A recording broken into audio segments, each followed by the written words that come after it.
नमस्कार बच्चों, आप सभी का स्वागत है आपके अपने चैनल हिंदी बोध पर।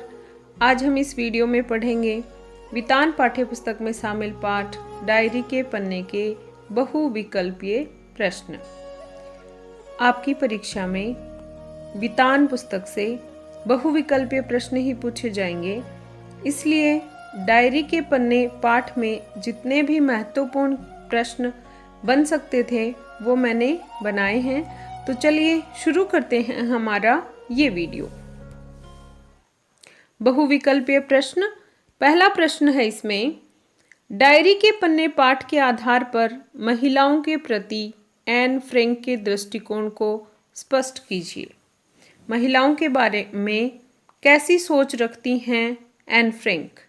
तो ये हम पाठ के अंतिम जो पैराग्राफ थे उसमें पढ़ा और सही उत्तर क्या होगा इसका, महिलाएं केवल बच्चे पैदा करने के यंत्र नहीं हैं। बच्चों को जन्म देने से महिलाओं का स्वास्थ्य व सौंदर्य दोनों ही नष्ट हो जाते हैं। समाज महिलाओं को पर्याप्त सम्मान नहीं देता। उपरोक्त सभी।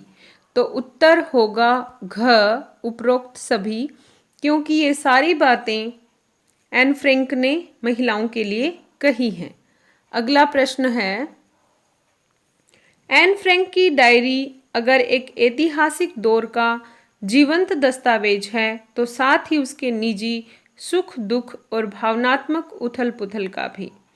इन पृष्ठों में दोनों का फर्क मिट गया। इस कथन का क्या आशय है। यह डायरी एक ऐतिहासिक दस्तावेज बन गई है।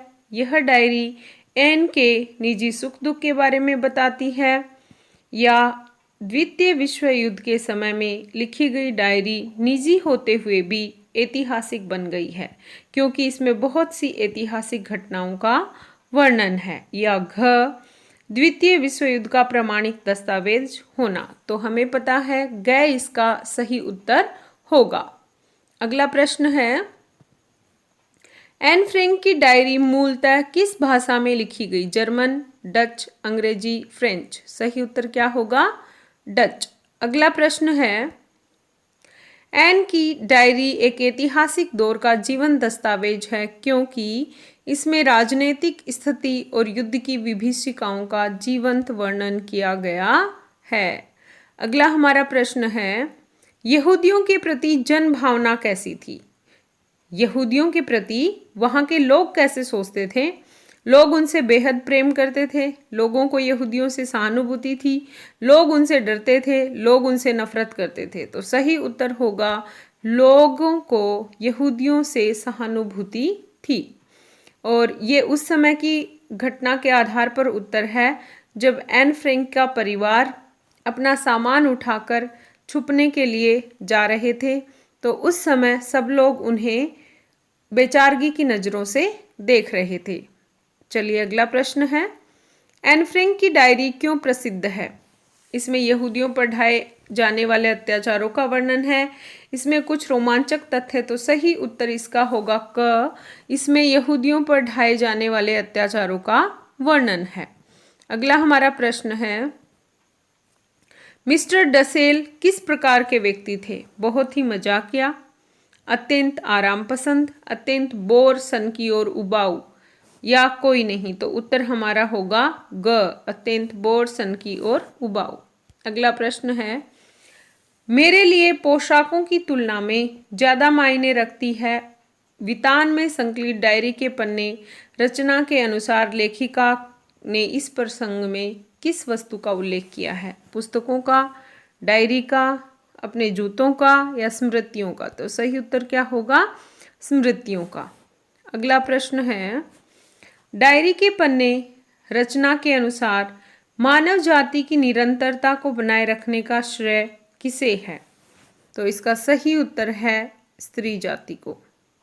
अगला प्रश्न है हमारा, किट्टी कौन थी। डायरी के पन्ने पाठ के आधार पर बताइए। तो किट्टी थी गुड़िया, और किट्टी को संबोधित करते हुए ही एन फ्रैंक ने अपनी डायरी लिखी है। अगला प्रश्न है, डायरी के पन्ने पाठ में किसका चित्रण है। यातना शिविर, अमेरिका, प्रकृति, ब्रिटेन। तो सही उत्तर क्या होगा, यातना शिविर। अगला प्रश्न है हमारा, एन के जन्मदिन पर मार्गरेट ने उसे क्या तोहफा दिया था? डायरी के पन्ने पाठ के आधार पर हमें उत्तर देना है। तो सही उत्तर होगा किताब, जिसको बाद में एन फ्रैंक ने डायरी बनाया और इसका लाल और सफ़ेद कवर था। ऐसी कवर वाली किताब दी थी मार्गरेट ने अपनी बहन एन फ्रैंक को बर्थडे पर। अगला हमारा प्रश्न है, डायरी के पन्ने पाठ के अनुसार आधुनिक महिलाएं क्या चाहती थी? तो उत्तर होगा स्वतंत्रता। अगला प्रश्न है हमारा, डायरी के पन्ने पाठ के अनुसार लेखिका के परिवार के छुपने की जगह कौन सी थी? होटल, शिविर, अस्पताल या ऑफिस? तो सही उत्तर है ऑफिस। अगला हमारा प्रश्न है, डायरी के पन्ने पाठ में लेखिका के पिता को कहाँ से बुलावा आया था? अस्पताल, पुलिस चौकी, मिस्टर वानदान या ASS? तो सही उत्तर क्या है? ASS। अगला प्रश्न हमारा, स्मृतियाँ मेरे लिए पोशाकों की तुलना में ज़्यादा मायने रखती हैं। प्रस्तुत कथन किसका है?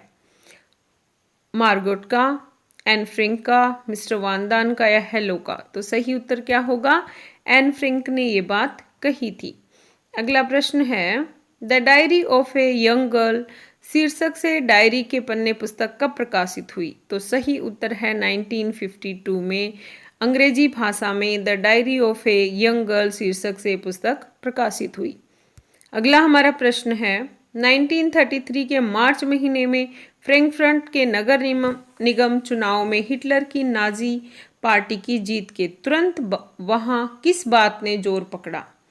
यहूदी विरोधी प्रदर्शनों ने जोर पकड़ा, यहूदियों का समर्थन होने लगा, यहूदियों का सम्मान बढ़ने लगा या ये सभी उत्तर सही हैं? तो हमारा उत्तर क्या होगा? यहूदी विरोधी प्रदर्शनों ने जोर पकड़ा। अगला प्रश्न है, एन ने डायरी का आखिरी हिस्सा कब लिखा था? तो इसका सही उत्तर है 1 अगस्त 1944। अगला हमारा प्रश्न, हमारे सीने पर चमकता पीला सितारा सारी दास्तान खुद ही कह देता था। पीला सितारा क्यों पहनना पड़ता था? हिटलर के शासन में यहूदियों को अपनी पहचान के लिए सितारा पहनना पड़ता था। यहूदी अपने धर्म के लिए पहनते थे। हिटलर के शासनकाल में सभी पहनते थे या सभी सही हैं? तो हमारा उत्तर क्या होगा? हिटलर के शासन में यहूदियों को अपनी पहचान के लिए पीला सितारा पहनना पड़ता था।